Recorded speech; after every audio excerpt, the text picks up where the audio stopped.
This episode of Going Forward is brought to you by Optmyzr, an award-winning PPC management tool used by advertisers worldwide. Save time and boost the performance of your PPC campaigns on Facebook, Amazon, and Google or Microsoft. Get a 14-day free trial at optmyzr.com/go/VIP. Welcome to Going Forward, where inspiring conversations with leaders and entrepreneurs shape tomorrow. Dive into the depths of their journeys, the hurdles they've overcome, and the insights they bring to the future. Let's get moving right here, right now on Going Forward. What's going on, Going Forward listeners, man? I'm excited to talk to this next gentleman. I'm a little pumped up. We're going to talk a lot about his philosophy. You know, he seems like the most energized person on the planet. Just talking about Mr. Paul Epstein here. Paul, I want you to go ahead and introduce yourselves to our guest over at Going Forward, man. And thank you for being on the show, by the way. Yeah, Eric, fired up to be here. And what's going on, Going Forward Nation? I could not be more stoked. And even in the pre-chat with Eric, we were just vibing a lot on better decisions faster and just a ton of cool synergy. So I know this is going to be a fire conversation. Man, right in my hand is a book. There you go. Faster. So, and I have a little tab here. So some of it today, Paul's helping me interview him because some of this I'm going to go through and just pull out a lot of the things that he says. And, you know, one of the things I want to go right to, man, you know, and I'm going to get into questioning you, but the first thing that you said in the book, and mine's signed, so you guys don't be jealous. He said head, heart, and hand. So we're going to jump into all that today. I want to talk about it, dude. I'm excited to talk to you. You know, Paul, how did you get your start, man? You know, because you've done, you know, some work with the NBA, NFL. I mean, how did Paul Epstein become Paul Epstein? How did that happen? A little bit of luck and hard work, right? And I love the quote from Seneca that luck is when preparation meets opportunity. So trust me, I was prepared. But naturally, life needs to invite you to the opportunities, some of which you create. And then some of them, like I heard this really cool thing, and I wish I could remember the gentleman's name. He was a really senior level, like a C-level executive for Microsoft. And I was listening to an interview of his, and he gave an analogy about luck that I will always remember. So let's just start there. So imagine, Going Forward Nation, imagine you are sitting at a bus stop and you're waiting for the bus to come.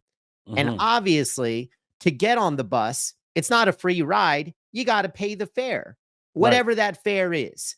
Right. And so the way that this executive explained it is, do you have the fare to get on the bus?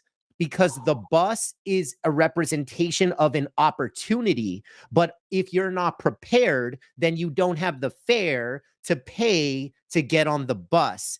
And so my philosophy has always been, have your fare ready, because when opportunity strikes, then you've got to be willing and eager and able to run through that wall.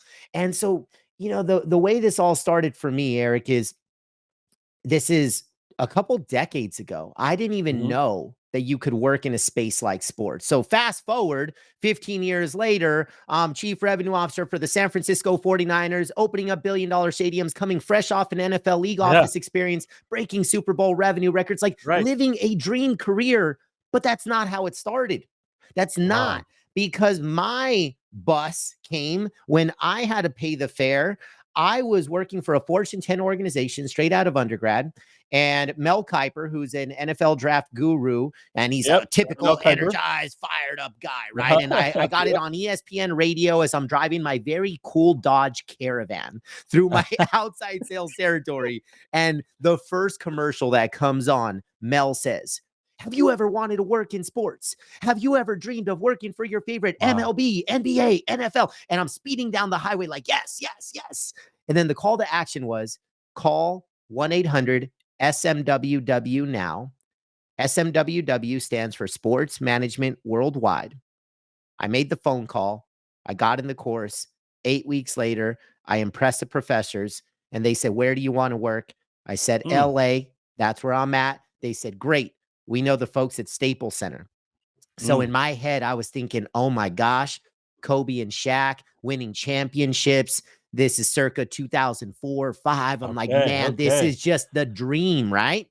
And then they made the call and I got the email introduction, but it wasn't Paul and the Lakers. It was Paul and meet the Clippers. So I got an invitation to be an entry-level sales guy and bang the phones about 200 times a day to sell Clipper tickets when they were, brother, I'll tell you, ESPN, a year before I started, called us the worst brand in sports. My second week on the job, the front cover of Sports Illustrated said the worst franchise in sports history. Try selling that. And so that's my origin story. The bus came when I made the call, I took the course, I got the introduction, but I had to have the fare to be able to get on the bus. And then lo and behold, thankfully, you know, a lot of performance, a lot of production, and a lot of ladder climbing. And 15 years later, there's a really cool, happy ending to this story. But that is how I got started. Man, you started out talking about like the Disney executive and how he's talking about luck. And immediately when you said that, I started thinking about a Disney movie, Disney Pixar movie. It was The Incredible. And there was a line in there that I still use in business today. And it says, luck favors the prepared. There you go. You know, there you go. And just being able to hear you say that, and then you listening to Mel Kiper, you get this phone call, dial SWW, whatever it is, and then like you're ready. I mean, what inside of you at that moment just gave you enough courage to say, "I'm going to call"? And the reason I asked that is because there's a lot of people, you know, they may be fed up on where they are and they want to go somewhere else, but they don't have the courage to pick up the phone. What was it in you that just made you say, I'm ready, I can do this? What was it? I'll even double down on it. I was in a pretty comfortable spot in this Fortune 10 company, and I'm a year and a half out of school. So I'm a young buck. I'm in my early 20s. At goal, it was a 6-figure opportunity. So there ain't nothing wrong with being a 22-year-old that can make 6 figures working for a Fortune 10. Nothing was broken. I didn't feel like I had a lot to fix. But here's the reality. I left those 6 figures to make $7 an hour. I made $7 an hour, and let me triple down on this. Oh my! Bring it back. It wasn't even just the money to put more. You talked about courage, and I'll get there in a second. But to make, like in the Vegas analogy, to throw even more chips in the middle of the table. At the time, I was living at home. You know, had my own spot. It was all good. But then Staples Center, right next to downtown LA, I said, well, if I'm going to go all in, let me just burn the boats. So what I did, I got the most, I didn't purposely choose the most expensive spot, but I wanted to be in the high rise that was right across the street from Staples Center. So I basically created a rent situation for myself that if I didn't sell, I couldn't pay rent. Wow. That's the situation that I put myself in. I had a burn rate. I said, look, if I suck at this for 2 to 3 months, I'm going to be in some trouble. But here's what made me go for it. I had this deep sense, like I've always believed that so many of us drift on default. So we're just living. But I've always been fascinated by this thought of, I don't just want to live. I want to feel alive. And through all of these early chapters of my life, I realized the difference between, okay, when I'm dating this person or when I'm going to this school, when I'm doing this job, am I living or do I feel alive? I've always kind of looked at life in this A versus B way. And I refuse to live a life where I am just living, because when I feel that way, then I just become very ordinary. I just kind of fall back into like my default setting, and I just don't have a lot of fuel or oxygen. Like, you hear me right now, like this is passion, this is purpose. This is how it sounds when somebody feels alive. And so for me, when I made that call, when I took that course, when I went from 6 figures to $7, even though the logical thing to do might have been, Paul, that's too risky. Paul, that's a dumb move. Paul, why would you do this? Paul, what are other people going to think? I knew inside that this feeling of being alive, it was like a sensation that I couldn't ignore. And so I just wanted to do it because I felt a tremendous amount of passion. I said, I know I can sell. And if I can figure out a way to sell in an industry with a product that I love, Mhm. Like, man, I've been a sports guy my whole life. Maybe I could actually make a living out of this. And I would refuse to live with regret. I think that's a big thing. Like, they always talk about pain, right? Like, what's the greater pain? The pain of change or the pain of staying the same? I'll repeat Yeah. that. Yeah. What is the greater pain, the pain of same or the pain of change? And for me, staying on that comfortable road, staying at the Fortune 10 company, the pain of just living and not feeling alive was a pain that I was not willing to deal with, because I don't want to go to my tombstone with regret. And I'll actually add even one wrinkle to this. I was not that far removed at this point in my life. And here's why I feel so passionate about this decision. I was not far removed from the worst day of my life at this Mm. stage, Tell me because about it. here I am in my early to mid 20s as I'm telling you all this. Well, when I was 19, my hero passed away. I Wow. lost my dad when I was 19, and I'm an only child. And so at a very young age, you want to talk about going from a boy to a man. You want to talk about somebody like my mom, because again, I'm an only child. So she Mhm. goes from a parent to a partner. You got to grow up real quick. And Yeah. so the fact that I lost my hero and I realized that life, there are no guarantees. I don't know how long it's going to last. And so a lot of this passion, a lot of this tenacity, a lot of this perseverance was like, dude, I ain't gonna leave no stone unturned. I ain't Mm. gonna go to the tombstone with regret, because tomorrow is not guaranteed. And that is not a bumper sticker. I lost my dad at 19. And Yeah. here I am in my 20s. And I could have continued to drift on default, or I could have said, you know what, Paul, burn the boats. Because I just believe I'm either gonna succeed or I'm gonna learn. I'm gonna Yeah. succeed or I'm gonna grow. I'm gonna succeed or I'm gonna evolve. Like, my dad taught me that failure is not a word in the vocabulary. And that's it. Like, I just don't believe in that word. I hate when people say it, because I'm like, oh, that just means you're going to stay down. Like, Yeah. that's it. Like, you fall down, like, okay, like, Right. good luck. Like, no, screw that, dude. Like, what are you going to do? What are you going to do? And so a little bit of that fire that you hear in my voice and the fire of that decision of why I had the courage to do it is, well, when I lost my dad and I saw how my mom showed up in the aftermath, she breathed courage into me and it never left. Wow. Man. You know, you and I are like brothers from another mother. I lost both of my parents when I was 6 and 7 years old, so I My lost them both, gosh. and you talk and like what you said, losing your dad at 19, it's like, man, you had to grow up quick, and especially with you, you were the only child. You were all she had to look at, and she was all you had to look at, Yeah, that's it. you know? It's you had no choice but to grow up and then start earning to be able to pay your fare. Yep, that's it. Dude, oh my gosh, man. So, I mean, tell me, I mean, like you're in your professional career. So you go over from making six figures to $7. $7. Like I like the way you put it. Yeah, you made it, you went from six figures to seven figures, $7, right? I mean, tell me like, have you ever hit like a low point when you were doing that $7? Because I know like you started killing all these goals, but how did you stay motivated, man? How did you do that? Because like the average person would just say they would just give up.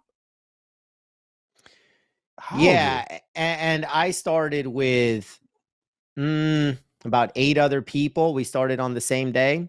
I Mhm. was the only one to see the 3rd month on the job. You Wow. know, like, it was a tough environment, man. You pick up the phone a couple hundred times a day and just get rejected 99.9%. And I mean, it was tough. But again, I think that's like, I think one of the bigger mistakes that we make in life is we believe that there's a plan B. And Mm. I don't know, after losing my dad, I'm like, I know that there's other options. I mean, shoot, I Yeah. could change what I do tomorrow and the next day and the next day. I could, not that I want to. I'm extremely happily married and soon to be a father of 2, and right now father of 1. And like, I wouldn't change a thing in my personal life, but you always have options. You Yeah. always have options. Do I eat the thing? Do I not? Do I make the investment or not? Like, better decisions faster. Decisions are Yeah. just choices, and choices are options. And so I think that one of the worst things we can do is when we create this safety net in our mind that, oh, if it doesn't work, then I'll just do this. Like, no, dude, no. The plan B. The plan B.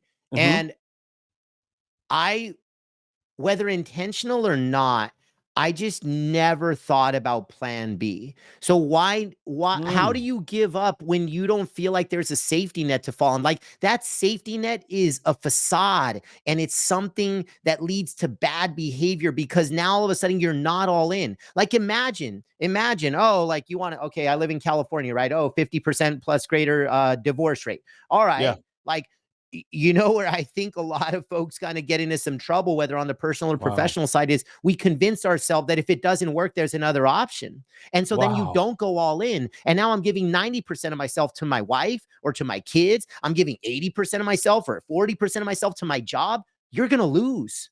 I don't know when. Wow. I don't know when, but you're going to lose Yeah. because you will never go all in when you've convinced yourself that there's a plan B and maybe a C and maybe a D and maybe an E. Like, hey, I don't have a promise of a happy ending to the story of the business or the entrepreneurial venture or of the career or of the marriage. Like, I don't have a wand. I don't have a crystal ball. Wow. But I just know that if I convince myself that this is all I have and I'm going to put my all into it, I'm a Hmm. smart enough dude to realize this ain't the one. I'm a smart enough dude to realize that. And so because of that, I don't need to think about plan B. I'll know, and I don't believe there's a B. I just believe I need to go all in on A. And if A doesn't work out, then I'm going to find a new A. I don't think of that second A as a B or a C or a D. I just find a new A and then I go all in on that. And I think that's a winning mentality. Hold tight, listeners. We're taking a brief pause. Going forward, we'll be back shortly with more insightful conversations. Hey, it's Eric here from VIP Marketing, and I want to ask you, digital marketers, something. Are you frustrated with your current PPC marketing campaigns? Well, I want to tell you about a tool that we use here at our agency. It's called Optmyzr. You have the ability to get your reports up to date and make sure that you get alerts on them. You can even work into workflows as well. So if you're frustrated with your campaigns right now in the reporting systems that you use, I want to give you a 14-day free trial of Optmyzr. Go to optmyzr.com/go/VIP.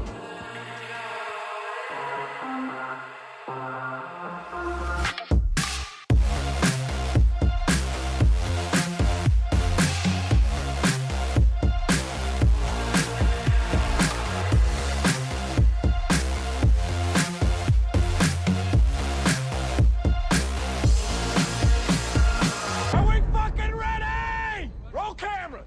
Action!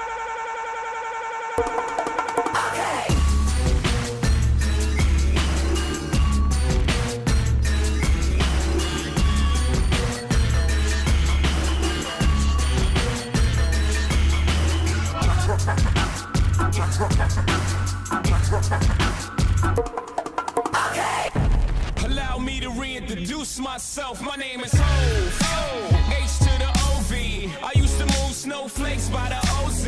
I guess even back then you can call me CEO of the ROC. Ho, fresh out the frying pan into the fire. I be the music biz #1 supplier.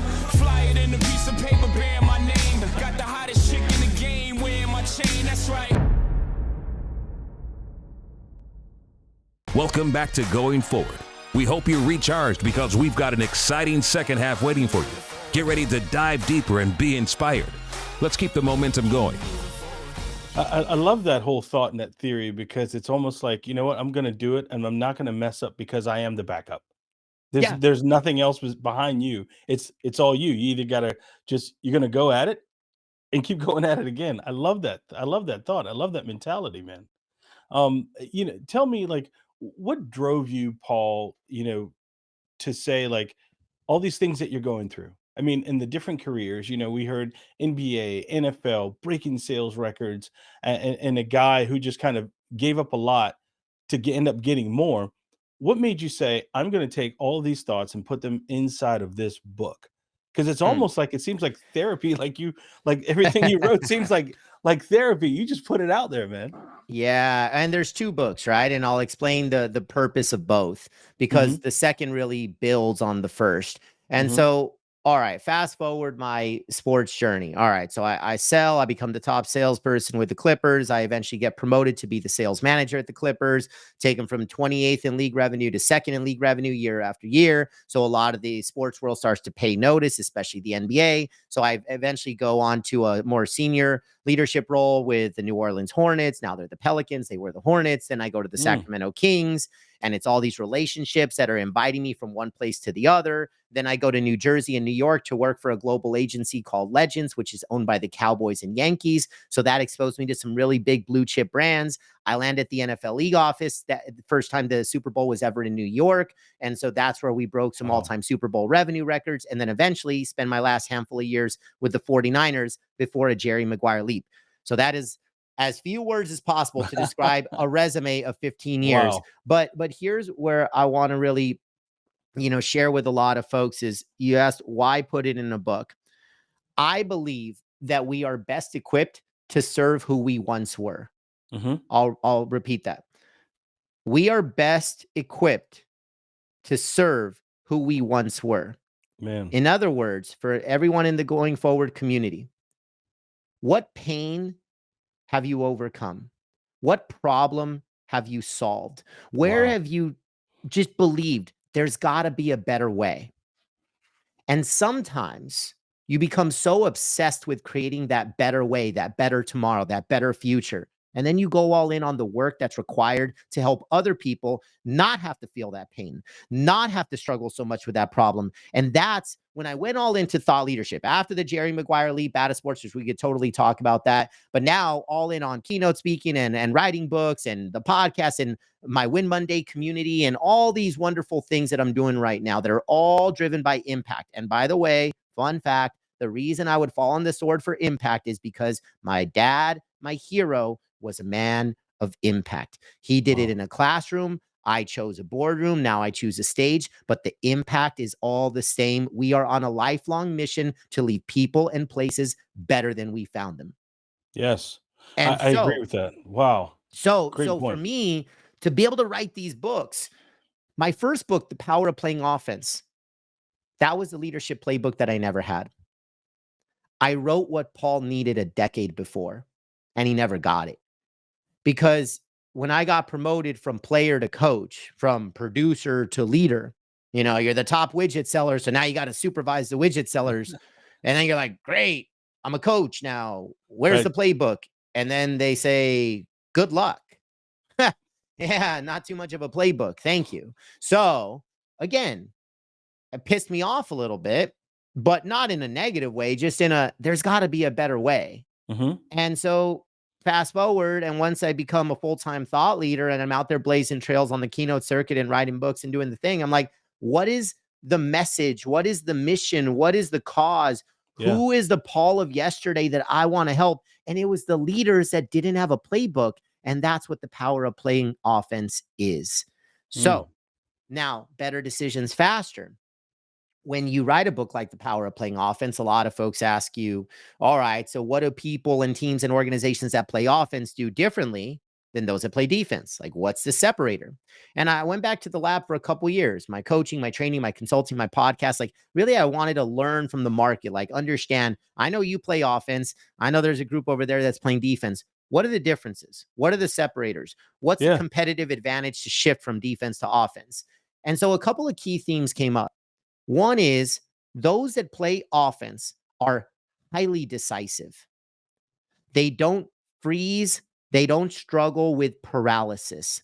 They don't struggle from the worst decision of indecision because they just keep moving. They don't always win, but they always play the game.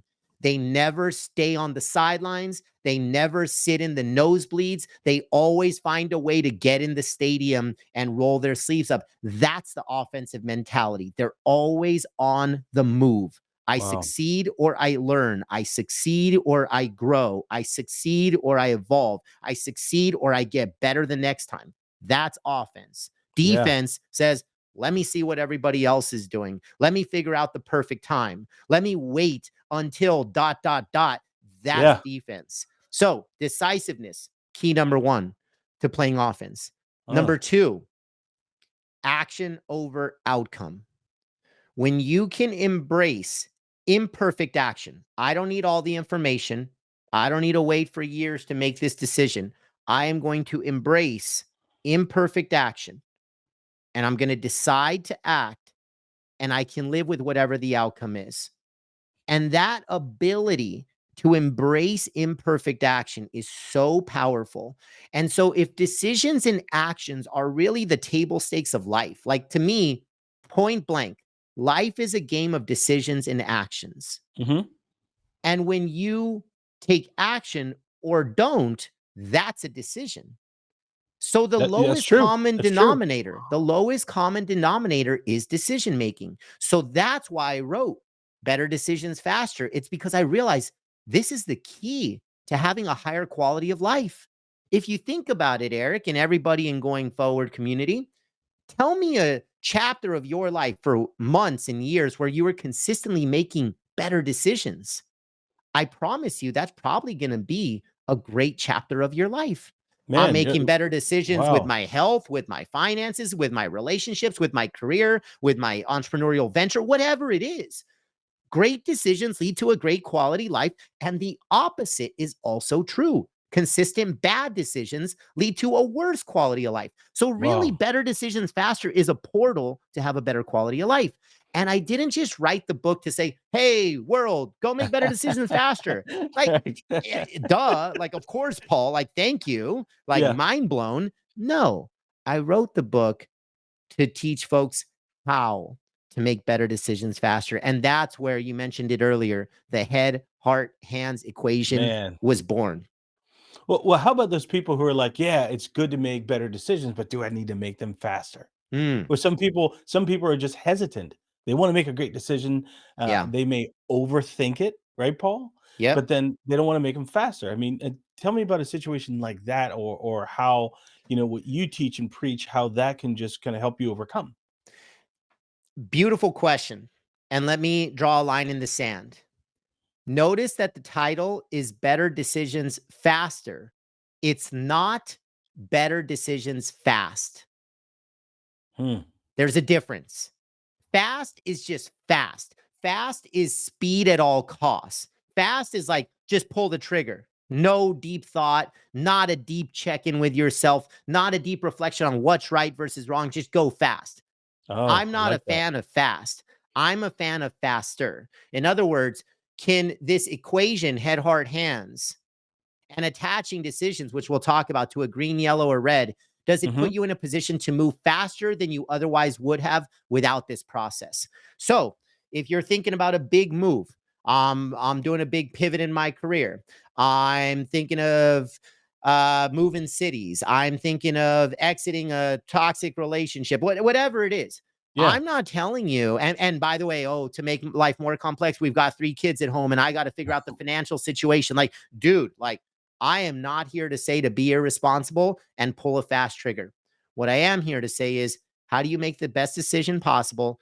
And how do you move faster than you otherwise would have? So, how do you turn never Hmm. into a couple years? Or how do you turn a couple years away into a couple of months? How do you turn a couple months away into a couple of weeks? How do you turn a couple weeks away into tomorrow? Like, Yeah. this is all about moving faster, not fast. Paul, one of the things that I've always said in our company is, like, we have to eat our own dog food sometimes, right? Yes. And I want to know, do you have a lot of friends where you've helped them kind of realize, like, even their full potential by some of the same things that you teach, Paul? That's all I do. For one, I don't coach anything that I haven't proven to myself. Good point. I don't. That's just not. I wouldn't feel authentic. I don't. Right. I don't write books about ideas or thoughts that are not tested and Hmm. and proven for myself, and then I integrate it into my private coaching work, and then I Right. integrate it into my friends, my family, my consulting work, my training. Like, I have a lot of beta tests out there just to make sure. Like, all right, is this stuff legit? Yeah. Is this stuff real? And so, yeah, like, talk about a decision of fast versus faster. I took a Jerry Maguire leap, right? Like, I had a life-changing retreat when I was at the 49ers. And when you're leaving a dream industry, when you're making that type of decision, I didn't do it overnight. It took Man. me about 9 months. But think about it, though. Think about it. How many folks will stay in a dead-end job their entire life? How many plenty. folks will stay in an unhappy job for decades? And I'm not saying that I was unhappy. I'm just saying I realized that this is not really my purpose. Like, my impact Wow. cannot be maximized inside of the four walls of the sports industry. I have to go chase impact beyond the four walls of the industry. And so Wow. if that's the case, then yeah, it took me 9 months. But what if it would have happened never? If I chose to play small, if I chose to Wow. play defense, if I chose to stay in my comfortable lane, if I cared what other people thought, because trust me, the world loves Paul that works in the sports industry. Hook me up with tickets and introduce me to these players and the autographs and backstage pass and all this stuff for the Super Bowl and all these concerts and you name it. I had it all. If Yeah. I would have listened to what other people think, I'd still be in sports, but I wouldn't be myself. And so you've got to really like drill into that. So yeah, it took me 9 months, but that was faster. It wasn't fast. It wasn't overnight. I didn't have all the answers when I mentally made the decision to leave sports, and then physically I did 9 months later. That is faster than the alternative, but it's not fast. And that's where, I really want to impress that on folks. Now you talk about your Jerry Maguire moment, when you kind of went out from sports into the world that you're in now. Paul, tell me about how that makes you feel. Tell me about how that makes you feel. And I'm going to ask that question because you bring up Jerry Maguire, and one reason why Jerry Maguire stopped doing what he was doing wasn't just because of money; it was how he felt. So how do you feel? Like daily, or when you're in front of a crowd of people and you're a keynote speaker and you're putting these things into them, Paul, what does that make you, the speaker, feel like? For one, beyond myself, I know that every single day that I'm doing what I'm supposed to be doing, I'm making my hero proud. Wow. My dad is smiling down on me every time that I get off the stage because he knows that I just left people and places better than I found them, and I'm paying his legacy forward by living my purpose. Like that is how I feel. I was not saying things like that when I was in sports. The title, the money, the responsibilities, the sex appeal of the industry, check, all good. But I'm not going to tell you that I was like feeling alive every day. I'm not going to tell you that I was maximizing my impact. I'm not going to tell you that I was leaving people in places better than I found them every day. I wasn't. But I didn't always have that clarity, like a big part of my life-changing retreat, finding my why and my core values, starting to connect those things to my daily decisions and actions. That's when I felt some tension, because until you realize who you are on the inside, you're just going to continue to drift on default. You're just going to continue to live versus feeling alive. So sometimes the self-discovery work, while it's necessary and critical and crucial, let me put a warning signal on it. It's going to make you super uncomfortable. You're going to feel massive tension in most cases, because figuring out who you are at your core, like when I understood my values and I'm like, oh my gosh, Wow. I am showing up as two different people right now. I got a work Paul, I got a personal Paul. And then when I made the hard decision of, Paul, you got to be one, brother. Wow. You got to live the rest of your life as one person. And if you need to change so dramatically to thrive in a certain environment, then that isn't your home. That isn't your tribe. That isn't your company. I don't care how sexy the ladder looks. I don't care what anybody else thinks. You need to be one. And when I made that marriage arrangement with myself, that's when I became the most authentic version of myself. And also, that's when I became the most confident version of myself, because authentic confidence can only happen when you connect who you are to how you show up every day and you don't take days off. That's authentic confidence. Man, Paul, I think you just put my microphone on fire over here. Man, let's take a break, and I want to come back and I want to dive through some chapters of the book. I'm going to start out with you just left off on authenticity, and that's under the chapter with the green lights of the heart. Yep. All right, so we're going to come back and we're going to dive right into that. So I like the way you said it. You said going forward nation. So going forward nation, we're going to take a break, and we're going to come back with Mr. Paul Epstein. All right.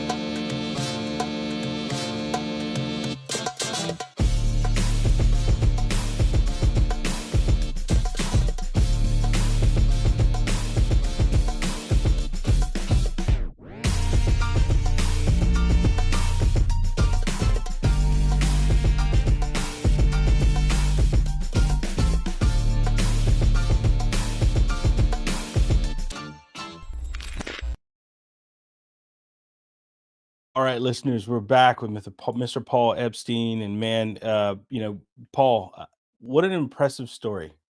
And sometimes, like when you started talking about your dad, man, I got a little chill because I Mhm. could feel it. I could feel some of that passion coming off from you, and you have an electrifying and magnetic personality, and it's like what John Maxwell describes as the law of magnetism. And I feel like you are attracting a lot of people to you, man. And I love your message. I love your message. There's no plan B. It's just A, and let's dive right into it. So, um, you made a reference earlier to the two books that you had, like offense versus defense, and I loved how you really put that. And while you were saying that, I started thinking about like the quarterback position in offense. Like he doesn't have time; he just has to go, you Mhm. know. And the defense people are like, where are they? What kind of offense are they? They're sitting there, they're waiting, you know.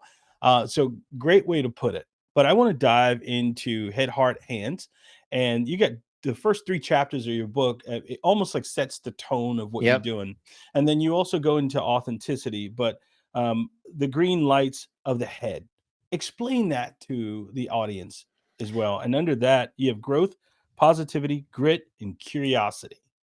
Absolutely. So we'll set the table and then we'll go into those green lights of the head. Because first, if I'm in the going forward nation, I want to know what are we talking about when we say head, heart, and hands? And like, and Mm, and I think that's a beautiful place to start this conversation.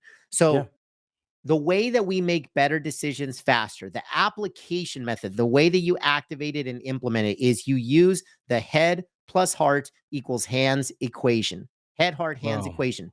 I'll define each in one word. Your head is your mindset. Your heart is your authenticity. Your hands are action. And the equation again is head plus heart equals hands. In other words, when deciding whether to use your hands, whether to take action, there's two checkpoints, head and heart. Mm, Head, do I think it's a good idea? Heart, do I feel it's a good idea? And just like when you're driving a car and you pull up to an intersection, you know exactly what to do. Green is go, red is stop, yellow is assess. yeah. And that's how the equation works. When your head and heart are on board, that is a green light. 10 out of 10 times, take that action. The opposite, no head, no heart, red light, no action, or stop doing it. And then when Wow. only the head or heart is on board, that's a yellow light, and we got to solve for the gap. So I wrote the playbook Better Decisions Faster to fill our life with an abundance of green lights. I wrote the Wow. book to create awareness so we stop running reds. Yeah. And I wrote the book because yellow is hard and it is the messy middle. And finally, we have a playbook for how to conquer and navigate the messy middle of yellow. Wow. That's missing That's why today. I That wrote Better Decisions Faster. that is missing today. Oh Complicating my the gosh. yellow is so complicated. And Every it's yeah. gosh, Go ahead. Go ahead. no, it's just so needed because like it's like that's the complicated part. Everyone talks about everything on the top, but they don't tell you about how hard it is in the middle. Like what you're Mhm. talking about, how you're describing the yellow. Go ahead and go forward with that. You were talking about the head is like the mindset. Is that one of the things that people have to have right when they're thinking about making their decisions faster? You got to have your head in it. You always hear, get your head in the game. Yeah, and I think it boils down to one core word, which is clarity. Mm. A lack of clarity leads to worse decisions. There's no doubt about it. So if you've got pollution in your mind, if you've got some toxic thoughts going through your mind, maybe you're struggling with some self-limiting beliefs, which we all struggle from, Wow. and that's a human thing. If you're struggling from a self-limiting belief and you think that you're going to optimize your decision making, we're lying to ourselves. Like that's just not the case. Like so that and but this is also like I want to share a couple of principles about yellow lights because I think this is important. There's a good yellow and a bad yellow. So one type of yellow is when only your head is on board and your heart is not. The other type of yellow is when your heart is in, but your head is out. Okay, so let's Wow. unpack that. Let's start with, and here's what it's based on. The reason I say good versus bad. Yellows can only be considered a good thing if they have a chance to become a green light. Yellows Wow. can only be good if there could be a happy ending at the end of this story, which is the green light. So I ask everybody in going forward, I ask you, which do you think, head or heart, has a better potential of changing tomorrow, next week, next month? Like, I don't know about you, but I ain't waking up with a new heart tomorrow. Yeah. My heart is my heart. I know what is authentic and true to me. It is tied to my identity, my character. That's my heart. And so if my heart isn't going to change and only my head is on board, then my no in the heart is never going to become a yes. So that's why it can be such a Wow. dangerous yellow light. Your heart is never going to join your head for the party. And I'll give a couple examples of that. But then the opposite is also true. Those very few things in life where your heart is in and your heart is all on board, but maybe you are struggling in the mind. Maybe you do have a self-limiting belief. For me, I've had to have these really tough, challenging, courageous conversations with my spouse, with a business partner, with my executive coach, with some of my mentors. We had to clear up some pollution from the head, because when my heart was in, it could become a yellow if I did the hard work in the head, and now it started to flicker green. So the good yellow is when your heart is in, and now you got to do the hard work of becoming more clear and getting the pollution out of the mind. So that's the good yellow. It's not easy, but that is the payoff of better decisions faster. But the opposite yellow, and this is where so many of us struggle. We justify things in our head. We rationalize. We do what makes sense. We play it safe. We go secure. We avoid change. We avoid resistance. We avoid discomfort. All these things, right? An example, and this could apply to your personal life as well, but let me use a professional example. So when I used to lead really big sales teams, sometimes you get a top performer and a top producer, so they sell the most widgets. But in some cases, they can be a little tough to manage. Yeah, a lot of personality in there. And sometimes they're not always so nice in the sandbox. Right. And so they're not always great in a team environment, but they sell a lot of widgets. And you as the boss, you as the leader, you've got goals, you've got pressure, you've got expectations, you've got quarterly numbers to hit, you've got shareholders to please. You've got a career that you want to grow. And when this person sells widgets, it makes you look better. So your head says, keep them, but your heart knows they're not a keeper. Wow. Drop the mic. Drop the mic. And what happens Drop here, the mic. What happens with these yellow lights, where your head convinces you to stay in it, even though your heart is never going to join for the party. Fast forward a couple years in my example. Now this person has created some toxic environment in your culture. So your culture has engagement problems. And now some of your better people are like, screw this. This bad behavior is tolerated. I'm going to bounce. So now you've got retention problems. And then the marketplace starts to hear about all these problems going on inside of your team or company. So now you got recruiting problems. And what I always do in my consulting work, when I hear situations like this, which I have been a part of, and I'm guilty as charged in my past, I say, you don't have an engagement problem. You don't have a retention problem. You don't have a recruiting problem. You have a yellow light problem. You're hanging on to the wrong yellow lights. I will never look at the traffic light the same ever again. Man, you just hit the nail on the head. And honestly, you know, like, none of us are perfect. And I remember hiring someone who was a super high achiever. And everything that you're saying, I totally believe it. They were a super high achiever. Their work was fantastic, but they were awful to everyone else. You know, and what that did was made the others who were not, you know, they wanted to be able to do the kind of work the other person did, but it discouraged them from reaching their full capacity because that person was so toxic.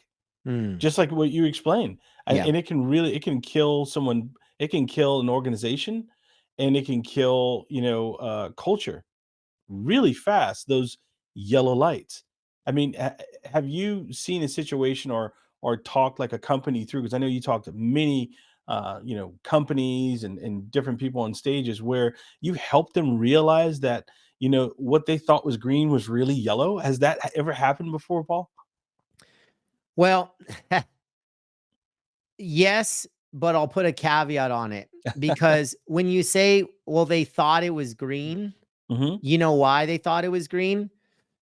because they didn't use the head, heart, hands equation. And Mm. we often bypass one of the three. And I mean, this isn't a complicated guess, but in a Wow. go, go, go, do world, there's a whole lot of head and there's a whole lot of hands. So Mm. before we ever were introduced to the equation, we thought a green light just meant it makes logical sense. Keep the high widget seller, keep the Yeah. production, keep the performance, keep whatever. Or that's the green light product we need to build, or the green light service or hospitality plan we need to create, whatever it is. Yeah. Like, you thought a green was just one checkpoint in the head. No, it's two. So now that I've introduced the heart to the equation, now that green is going to stay a green and it's all good. Mm-hmm. But the old format of green is because we forgot to check in with our heart. And so there's this lack of truth. There's this lack of Wow. authenticity. We're just doing whatever makes, quote, business sense. And that is how a lot of companies get in a lot of danger. And that can compound over months and years. And now all of a sudden, your yellow will quickly become a red. I actually think the bad yellow is worse than a red, because a red, at least you pull a trigger and it's done. Right. I'm not going to do it. I'm not going to do Right. it. Or this person's Right. not good. All good. Right. But a yellow lingers, and it's like a death of 1,000 cuts. You know, it just bleeds every day and it hurts a little bit. Not enough to change, not enough to change. But man, if I could parachute into your future 3-4 years, I'll be like, ha ha ha, you've been Wow. hanging out with daily small incisions of yellow cuts. You know, that's kind of where it's at, man. Oh my gosh, Paul. I, what happens if you could the same thing happen if you hold on to a yellow too long? Well, that's exactly it. Yeah. You mean when the head is on board? Yeah, yeah, like Well, you let's just say if the head's on board. yeah. Okay, and this man, this really helps you simplify things. Like if the head's on board and you know in the heart, like it's just not right. I'm just gonna do it anyway. I'm just gonna take this action anyway. It's a detriment to yourself. And Totally. like how do you coach people out of that? Great question. Okay. So let's use a slightly different example, but I think this applies holistically in life. But I like having the word combo because it's a safe combo. And now we can Mhm. apply it to our personal life, however it needs to happen. Perfect. So let's say you're not happy with your current job, or maybe as an entrepreneur, you and your co-partner, your co-founder, you're having some issues, right? So like head is in because you got the company to operate, and Mhm. maybe there's an exit in sight, but your heart knows like this ain't a good marriage. You're like we're Right, not in a right. good spot. So whether with the job or a person, okay. Here's how I love this equation, and here's why. It's because within a matter of seconds of applying the head, heart, hands equation to anything, you can land on a green, a yellow, or a red. And the color gives you clarity. This is a green light situation, it's a red light situation, or it's a yellow. And then you figure out, is it the good yellow or the bad? Now, in this case, your example, you want me to poke on the bad one. So in this, what I would say is if I'm in a dead end job, or I'm in a dead end relationship, or I'm in something, I would say maybe remember faster beats fast. Yes. Maybe the decision is not to pull some crazy radical trigger tomorrow, but can you take these daily micro actions as a process to eventually make the bigger decision? So if I don't love my job, well, I could stay miserable the rest of my life, or I could wait a Mhm. decade until a more convenient time where maybe now I have enough money saved and now I can really leave, Mhm. or I can invest my time in the nights, in the weekends, to do research on new opportunities, Wow. to sit down for informational interviews, to have casual cups of coffee and figure out if maybe a pivot is what's in my best interest. But those are decisions and those are actions that are small and they're bite sized. And you can do those in the background, because the end Wow. decision is I need to get rid of this yellow light, but I can't afford to do it tomorrow, or it's not logical to do it tomorrow, but I refuse to not make change. I refuse to not make small decisions that lead to the bigger decisions. I refuse to not make small actions that lead to the bigger action. Hmm. And that's what this equation does. It inspires action, not always the end action, not always the massive swing of the bat. Sometimes it's a bunt single, just to get on base, to create some momentum, to give you new experience, new information, build a new relationship. And then those things stacked over time lead to the bigger decision. You know, gosh, I'm coming up with all these scenarios between the head and the heart because sometimes, you know, there's a lot of emotion involved in the heart part, and the heart may, like you said earlier, you can't get another heart, but Mhm. sometimes you may get so emotionally attached that you use your heart to convince your head. Ah, okay. You get what I'm saying? Total. Oh, Yeah. I mean, yeah, yeah, yeah. Look. Like, I think this is now let's use a personal example. Let's use a relationship. You know, the classic saying of, oh, we're in the honeymoon period, Yeah. right? And we use that about jobs too. Like, very few people say, oh my God, I'm miserable after a week. Normally, Right. there's like a honeymoon period of, months or years in a job or in a relationship where it's like everything's great and everything's perfect and it's vibrant Mhm. and there's energy and all. I think that's probably one of those times where, like, yeah, and then like, oh, it doesn't work out 4 years later, and when you reflect back, you're like, damn, like, I think I was in a honeymoon period. Damn, I think I was drinking the Kool-Aid a little bit too hard. The Wow. signs were always there. The signs were from the head, but your heart just said, nope, power through, Wow. emotion, feeling, sex Wow. appeal, whatever it is, right? Ah, Like, you're just like, dude, I'm gonna stay with the supermodel. Great, like, all good. But you're like, oh yeah, the supermodel, and then oh my gosh, my second month in dating, we don't even have good conversations at the dinner table. But then 3, 4 years later, we're still together because it's a supermodel. It's mm, like, yeah, dude, you knew that the dinner conversation sucked after 30 days. You knew that, but your yeah. heart just said, stay in it. And then at some point, like, you just drifted on default. So I think in those cases, here's kind of the beauty of the head, heart, hands equation. It forces two unique, distinct, and intentional checkpoints. So for everyone out there in Going Forward Nation, let's say half of us, we default to being more like Eric. I'll ask you, if you have to choose a side, you cannot say you're equal parts of both. Okay. All right. Logic or emotion. What's your natural drift? What's your default? Okay, I'm gonna be very honest with you. You cannot say Ye 50-50. No, I'm not gonna say that. Years ago, it was always my heart, Okay. but now it's my head. It's my head first. It's gotta get past that first. Okay. So you used to default to being more emotion. Now you default to being more logic. Cool. Yes, So your absolutely. example's perfect because you've fallen on both sides. Great. Okay. So here's how I would talk to everybody listening and watching is some of us, like me, are emotional creatures. Like, I Mhm. am all in on emotion. And then other folks, whether Eric in current state or some of you all in the Going Forward Nation, you might default to logic, right? In professional Right. settings, I could put my salespeople on one side, I could put my engineers on the other. Like, you kind of can connect the dots of which side we're talking about. Here's Yep. the beauty of the equation. If you're emotionally default setting, Mhm. it forces you to check in with logic. I got to check in on data. I got to do the analytics. I got to surround myself with those people versus Yep. if you're the logical person, now you got to check in with your heart. You can't avoid it. Otherwise, there's no green light. So Wow. for emotion, it forces logic. For logic, it forces emotion.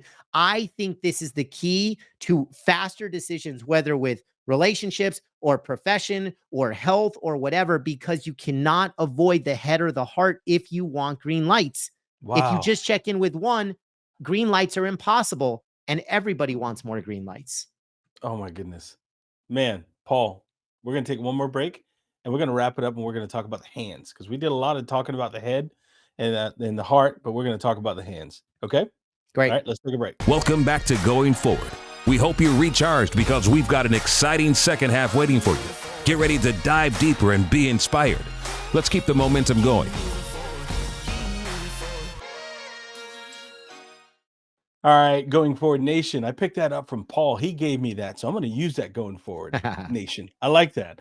If anyone's joining us right now, I am on with Paul Epstein, and if you haven't picked this up yet, man, you're a fiery person, man, and you're one of those people. Like, I would hope that we would be stuck in a layover together so we can just talk and chop it up.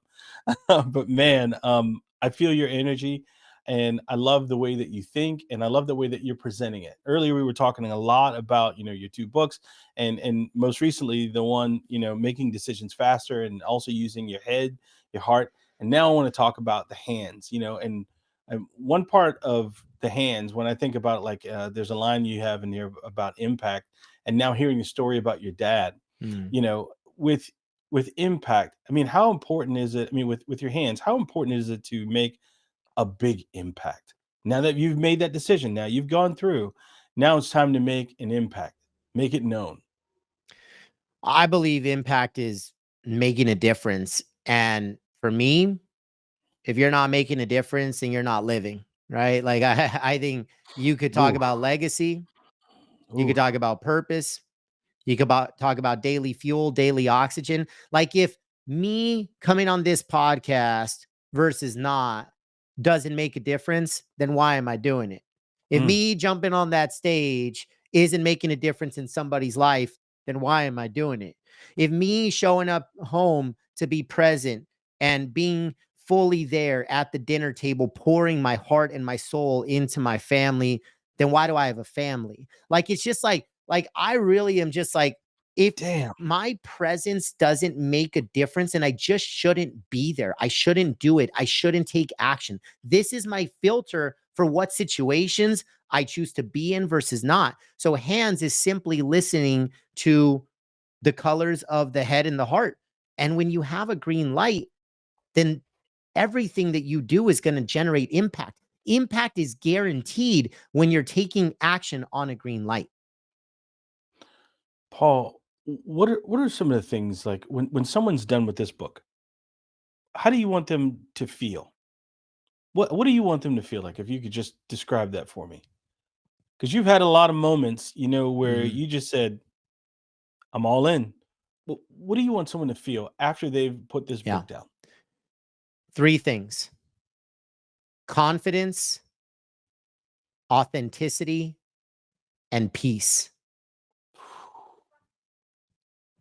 That was my word for 2023. Hmm. My team and I, we had these Post-its, and everyone had to write a word on, write one word on what they would like in the year, and my word was peace. I love it. I've been Wha saying at peace a lot in the last couple months since Better Decisions Faster launched. People ask me, Mhm. how's it going? And I say, in two words, I'm at peace. I'm at peace with the process. I'm at peace with the results. I'm at peace with everything that surrounded the launch and the impact that it's had in the community. I'm at peace. I don't need to expand on that. That's a great way to put it. Do you feel like you've got a lot off your chest in writing this book? Yeah. And it was cool because this being the second book, I wasn't at peace after the first. And Mm, so a lot of these transformations, a lot of these messages that I'm sharing today, it's again, we want to help the us of yesterday. And so for me, I asked myself, what's Paul struggling with? Because if he is, then other people for sure are. So if wow. he over indexed on success and chased all the trophies and the accolades, and then it realized it didn't make him happy or fulfilled, well, I want to help other people avoid that pitfall, right? Like, Oh, yeah. and so I think that's just one example. But if he wasn't at peace after writing a book that became a bestseller, like The Power of Playing Offense, and the confetti wasn't even special within 24 to 48 hours after, and I was like, man, what a drastic letdown. But I was creating my own external happiness traps, you know? And so Yeah. I think a lot of what we're talking about here today is just I'm at peace because I've grown and I've become who I'm supposed to be. And I'm not done making mistakes. I'm not Mm, done making bad decisions. I'm never going to be perfect, but I'm also 10 out of 10 aware. And when you're aware, that's why I bet on my future, because I'm aware enough to know when things aren't optimized, and I'm yeah. going to fight like hell to optimize them. I'm glad you said that too, because a lot of people, when they, hear of decision making, or even, possibly hearing like the title or the headlines of the book, they think they have to be perfect. But the fact that you said that, I mean, I think that's really good for listeners to really know and understand. Like, it's okay to mess up. Yep. you know Even after you've went through head, heart, and hands, and you have a green light, it's not going to always be perfect. No. It won't be perfect. Nope.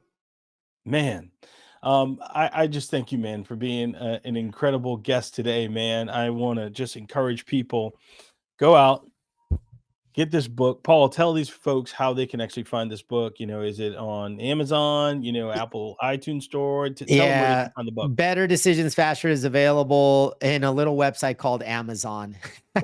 So Little website just called go to Amazon. Amazon. Better Decisions Faster if you want to pick up Power of Playing Offense as well. But I think Better Decisions Faster is for the masses, and I believe that it's going to lead to higher quality life, more confidence, more clarity, more authenticity, more purpose, more impact, more gratitude. I mean, like, I could keep going, man. Like, if you can solve for decision making, if you make decision making your competitive advantage, you literally cannot lose.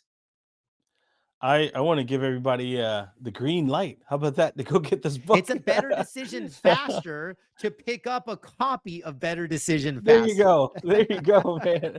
Paul, I want to thank you for being an amazing guest, man, and joining us today, man. Your insights were just definitely invaluable to our listeners as well. And I want to make sure, like, all of our listeners out there, and like, Paul has dubbed this now Going Forward Nation, if you guys feel like this podcast has been a blessing to you, good for you, or could be good to a colleague or a friend, make sure you share it. And while you share it, make sure that you use your head, heart, and hands to go ahead and get a copy of Paul's book on this little tiny site named Amazon as well, right? And if you guys have, enjoy this episode, make sure you go out there and give us a great ranking for this as well. Paul, tell these folks exactly how they can find you, connect with you, social, website, tell them all that stuff. Everything and anything is at paulepsteinspeaks.com. So that's the website, most active on LinkedIn and Instagram. Here's what I want to share with folks, though. It's not just a website. On that site, paulepsteinspeaks.com, you're going to find confidence quiz in the nav bar. Take the quiz. It's a free gift from me to the Going Forward Nation. In less than 5 minutes, you can learn your confidence score of 1 to 100. And then we're going to hook you up with resources to keep building and sustaining unshakable confidence, because without confidence, we can't make better decisions faster. So take the confidence quiz. Takes less than 5 minutes. It's at paulepsteinspeaks.com. Also, and we'll make sure we put the link to the confidence quiz inside the show notes, and we'll share it out on social as well. And also share out Paul's handles to make sure that you guys in the Going Forward Nation, I love that, it's got a ring to it, can actually reach out to Paul Epstein, Paul and his team as well. Paul, hold the line. I want to thank you for being an amazing guest again. To our listeners out there, thank you for giving us your most valuable asset, which is your time. If you enjoyed today's episode, please take a moment to rate our podcast and share it with a friend. Every share, every comment, every rating propels us forward. For more content, insights, and updates, visit ericelliott.com. Remember, your journey, your story is what keeps us going forward. Until next time. I want to thank you all for giving us your most valuable asset, your time. And also a huge thank you to our sponsors over at Optmyzr. For all of you who are running PPC campaigns and you want to see how to do it better and get better results and actually boost the performance of your campaigns and save time, get a free trial at optmyzr.com/go/VIP.